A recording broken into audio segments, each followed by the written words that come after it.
फिलहाल तस्वीरें पश्चिम बंगाल से इस वक्त हम दिखा रहे हैं। ममता बनर्जी के निकलने की खबर, यानी सीबीआई दफ्तर से बाहर निकलने की खबर सामने आ रही है। अब से कुछ घंटे पहले ममता बनर्जी यहां पहुंची थी उन नेताओं के सपोर्ट में जिनका सीधे सीधे नारदा स्कैम से ताल्लुक है, और इसी मामले में सीबीआई ने उनकी गिरफ्तारी की है, जिसमें सबसे बड़ा नाम है फरहाद हकीम का, जो ममता सरकार में नंबर 2 की हैसियत रखते हैं। आप यूं कह सकते हैं कि पूरे कोलकाता की बागडोर उनके हाथों में होती है। अब ऐसे चेहरे अगर गिरफ्त में आ चुके हैं तो आप समझ सकते हैं कि ममता बनर्जी की के सामने चुनौती और परेशानी किस हद तक। यही वजह है कि वो यहाँ यानी सीबीआई दफ्तर पहुंची हुई थी, और अब 6 घंटे बाद, 1-2 नहीं बल्कि पूरे 6 घंटे बाद ममता निकली है। और ममता इससे पहले, आपको याद होगा, कोलकाता के कमिश्नर राजीव कुमार के लिए भी धरना पे बैठ चुकी थी इसी सीबीआई के खिलाफ। इसके अलावा अभी हालिया दिनों में चुनाव के दौरान आपको याद होगा निर्वाचन आयोग के लिए वो धरना पे बैठी थी, जब उनको 24 घंटे रोक दिया गया था चुनाव प्रचार को लेकर। आज एक बार फिर वो इसी तल्ख तेवर में नजर आई, और एक बार फिर उन्होंने आप कह सकते हैं सीबीआई, जो कि देश की सर्वोच्च एजेंसी है, जांच एजेंसी है, उसके कामकाज में बाधा पहुंचाने की कोशिश करती हुई सूबे की सीएम नजर आई। हालांकि इस बीच राज्यपाल जगदीप धनखड़ ने बाकायदा ट्वीट किया, ये कहा कि इस तरीके से माहौल पश्चिम बंगाल में नहीं बनना चाहिए। एक तरफ पश्चिम बंगाल में हालात ये हैं कि कोरोना को लेकर लॉकडाउन है, लेकिन जो तस्वीरें इस वक्त आपके टीवी स्क्रीन पर है उसको देखकर क्या आप ये कह सकते हैं कि बंगाल में इस वक्त लॉकडाउन है? सीबीआई की टीम पहुंचती है, पकड़ती है, गिरफ्त में ले लेती है 4 बड़े लीडर्स को। 3 का टीएमसी से सीधे सीधे ताल्लुक है, बड़े चेहरे हैं वो। एक ऐसे नेता है जो कि पूर्व बीजेपी के लीडर रह चुके हैं।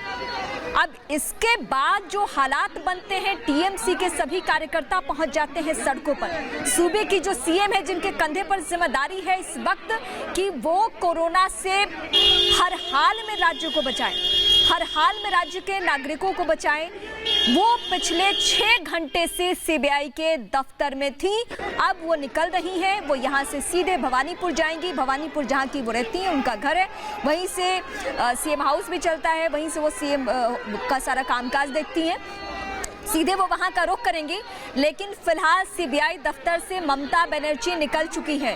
पूरे दिन हाई प्रोफाइल ड्रामा चलता रहा, और जब से ये मामला सामने आया उसके बाद से हमने ऐसी ही तस्वीर देखी। बहुत पुराना मामला है, 2016 विधानसभा चुनाव से पहले ये बहुत सुर्खियों में आया था, जिसमें पश्चिम बंगाल के तमाम कद्दावर चेहरों का जिक्र उस समय हो रहा था। लेकिन आज जब गिरफ्तारी हुई तो सीधे सीधे टीएमसी खेमे का, ममता खेमे का ये आरोप है कि चुनिंदा लोगों पे एक्शन क्यों हुआ है। अगर कार्रवाई होनी ही है तो उन चेहरों को क्यों छोड़ दिया गया है जिनका ताल्लुक इस वक्त बीजेपी से है, जो बीजेपी खेमे में जा चुके हैं। ये टीएमसी का दावा है, लेकिन दावा दलीलों के बीच की सच्चाई ये है कि सीबीआई ने 4 बड़े लीडर्स को गिरफ्तार किया है, पूछताछ उनसे चल रही है।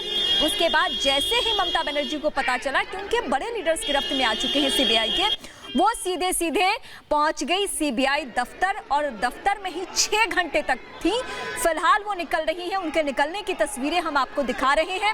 और इससे पहले चुनाव के सुगबुगाहट के बीच में जब अभिषेक बनर्जी, जो कि उनके भतीजे हैं, हम लोग उनकी कानून में हम लोग चुन के लोगों को यहाँ पे आज अरेस्ट किया गया, जो भी और लोग भी थे, जो किया है बहुत बुरा काम किया है। जो किया है बहुत बुरा काम किया है, ये रिएक्शन फिलहाल टीएमसी खेमे से ममता बनर्जी यहां से निकल रही है। पश्चिम बंगाल की मुख्यमंत्री, जिसको लेकर राज्यपाल जगदीप धनखड़ ने भी बार बार ट्वीट किया आज के ऐसे हालात पश्चिम बंगाल में नहीं बनने चाहिए।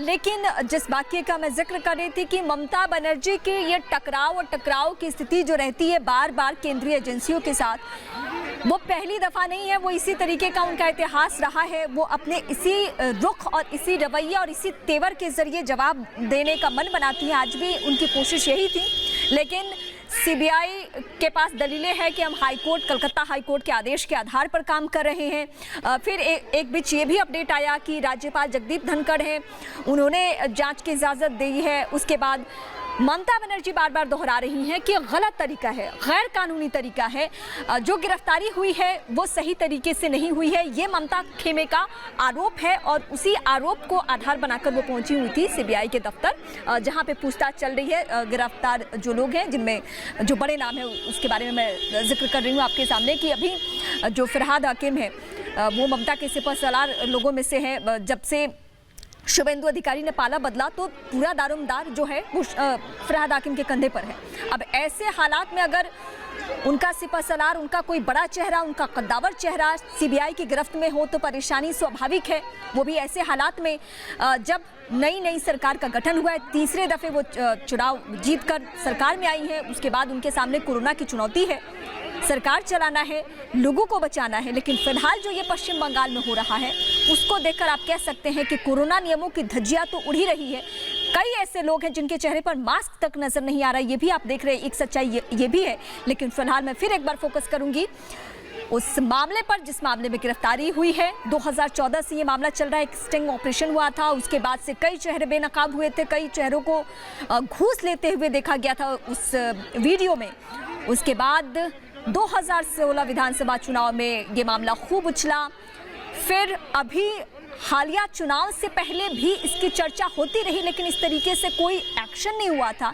एक्शन अब चुनाव परिणाम के बाद हुआ है। तो ममता बनर्जी का कहना है, उनका जो दावा है, उनकी जो दलीलें हैं, वो ये कह रही हैं कि ये गलत तरीका है, ये साजिश की गई है, ये चुनिंदा चेहरों पे एक्शन हो रहा है, ये ममता का दावा है। लेकिन बीजेपी अभी इस मामले पर कुछ भी नहीं बोल रही है। सिर्फ जगदीप धनखड़ जो कि पश्चिम बंगाल के राज्यपाल हैं, उन्होंने बयान दिया है और सीबीआई की तरफ से जो स्टेटमेंट है उसमें इन बातों का जिक्र किया गया है कि कलकत्ता हाई कोर्ट के आदेश पर हमने ये कार्रवाई को आगे बढ़ाया है। ऐसा नहीं है कि इस मामले पे कार्रवाई नहीं होनी थी, ये पूरा प्रोसेस चल रहा था और ये प्रोसेस के तहत ही एक्शन हुआ है, ये दलीलें। लेकिन इस बीच ये जो तस्वीरें आपके सामने हैं वो ममता बनर्जी की है और मैं तो बार बार वो वाक्य आपके सामने दोहरा रही हूँ कि अगर आप इस तरीके से ये खबर देख रहे हैं और आपको हैरानी हो रही है कि ममता बनर्जी सीबीआई दफ्तर पहुंच गई अपने नेताओं के लिए, अपने कैबिनेट मंत्री के लिए, तो ये कोई बहुत हैरान होने वाली बात नहीं है, क्योंकि ममता बनर्जी इससे पहले कोलकाता के कमिश्नर के लिए पहुंच चुकी है। प्रियंका इस वक्त हमारे साथ जुड़ रही है। प्रियंका, 6 घंटे बाद ममता बनर्जी सीबीआई दफ्तर से बाहर निकल चुकी हैं। यकीनन वो भवानीपुर ही निकलेंगी, लेकिन क्या हम माने कि अब ममता ने एक्सेप्ट कर लिया है कि उनके जो बड़े चेहरे वो गिरफ्तार हो चुके हैं, उन पर एक्शन होगा, आगे की कार्रवाई आगे बढ़ेगी? क्योंकि वो इससे पहले कह रही थी कि नहीं, ये गिरफ्तारी असंवैधानिक है, गलत है, गैर कानूनी है।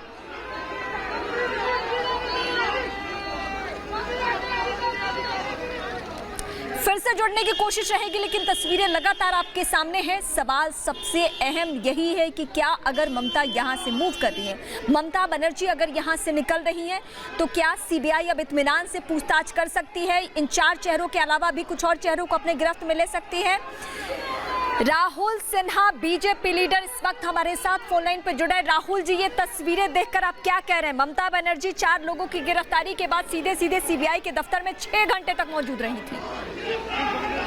नहीं, एक तो देखिए, एक चीफ मिनिस्टर होके ऐसे उनको वहीं पर जाना ठीक नहीं है। और कोविड-19 के लिए उन्होंने जो लॉकडाउन घोषणा किया, उस लॉकडाउन में सारे जो विधि निषेध उन्होंने बोले थे, सारे विधि निषेध खुद तोड़ दिया। कोविड-19 का लॉकडाउन का सारे जो उनका आदेश था वो खुद ही उसको आज पालन नहीं किया। रोज जाने का कारण वहीं पर पथराव भी हुआ और उनका पार्टी का कार्यकर्ता उत्साहित ज्यादा हुआ। एक चीफ मिनिस्टर होके वहीं पर जाके हमको गिरफ्तार करो, ऐसा कोई कानून है? ऐसा कोई सिस्टम है? Chief minister Rahul ji, corona नियमों की धज्जियां तोड़ ही रही है और भी कई सारे सवाल। एक बार फिर जब हम आपसे जुड़ेंगे तो वो सवाल हम आपसे समझेंगे। फिलहाल शुक्रिया तमाम जानकारी के लिए, हमसे बातचीत करने के लिए।